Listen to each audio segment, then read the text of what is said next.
5. Disturbing mythical creatures from Africa you've never heard of. Imagine you're slapping at mosquitoes in your hut, cursing their existence. Now imagine one of them laughs back. That's the Adze, a vampire spirit from the Yu people of West Africa that disguises itself as a mosquito. Cute, right? Until it drains not just your blood but your soul. Before it turned into an airborne nightmare, the Adze was once a human witch, one of those totally normal neighbors who could curse your crops just by frowning at them. After death, these witches were said to transform into spirit parasites. The process? They dissolve into smoke, swarm into a firefly, and start making mosquito noises of pure evil. Once it sneaks into your home, the Adze doesn't just suck blood, it curses you with sickness, madness, or straight up death. And if it's ever captured, it reverts to human form. The catch? You'll immediately recognize the person as someone you really didn't trust anyway. So next time you hear a mosquito buzz near your ear, don't slap. That might be your auntie, and she's very sensitive about that. Deep in South Africa's Richtersveld Desert lies a cave called the Wonder Hole. It's said to connect directly to the ocean and to the world's worst example of over-design, the Grootslang. According to legend, the gods tried to create perfect creatures, wise, strong, beautiful. But when they made the Grootslang, they got carried away and combined elephant and serpent. Then they realized, oh no, we've created a luxury murder noodle, and tried to split them into separate animals. Some Grootslangs escaped, slithered off, and never forgave anyone. Picture it. The head and tusks of an elephant fused to a massive serpent body, easily long enough to wrap around a bus. It guards treasure, of course, because apparently giant hybrid beasts love bling. People say it can hypnotize you with its jewel-like eyes, which is a fancy way of saying you'll stare at it too long before it eats you.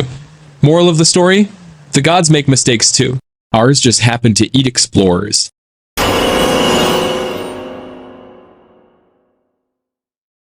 If your bed suddenly shakes at night and you didn't pay for that feature, congratulations, you might have a Tokoloshe problem. The Tokoloshe is a tiny, hairy water spirit summoned by angry shamans to punish people. But it's not your average mischievous gremlin. Oh no.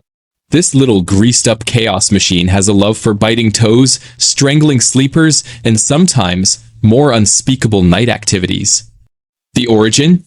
A bitter man, jealous of his neighbor's happiness, visits a dark magic practitioner. The shaman brews a potion, mutters a few curses, and out pops this nightmare garden gnome.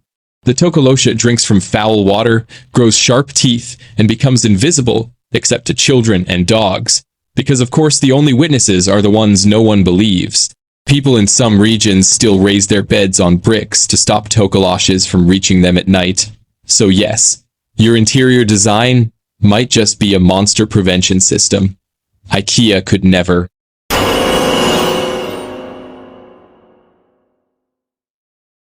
You know those dreams where you can't move? Something sitting on your chest, and you just know it's looking right at you? The Popobawa is that, but with wings and a really bad attitude.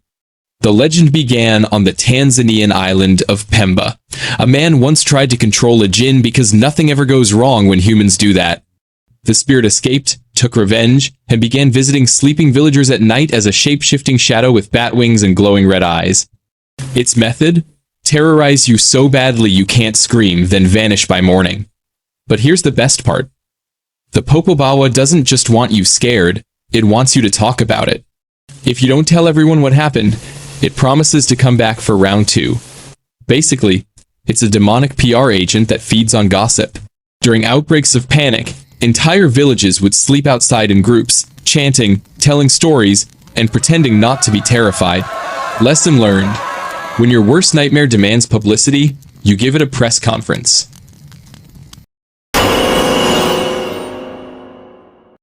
Rain's coming, the wind howls, and locals say, the Inkanyamba's angry again, which is not something you want to hear about a creature described as a giant flying serpent with a horse's head. This monstrous thing supposedly lives in the deep pools beneath Howick Falls. Once a year, it rises from the water and thrashes into the sky, whipping up tornadoes and lightning storms. Imagine a weather forecast that reads, partly cloudy with a 90% chance of fanged horse dragon. The Inkanyamba's origin story tells of a serpent spirit that fell in love with a woman. When she rejected it, it went berserk, storms followed wherever it went, and its rage could only be calmed by seasonal rains. People said sacrifices and prayers were needed to stop it from destroying the land, which really just sounds like ancient weather insurance with extra steps. Nightmares, curses, blood-sucking mosquitoes, Africa's myths have it all. Each of these creatures wasn't just made to scare children, though they're great at it.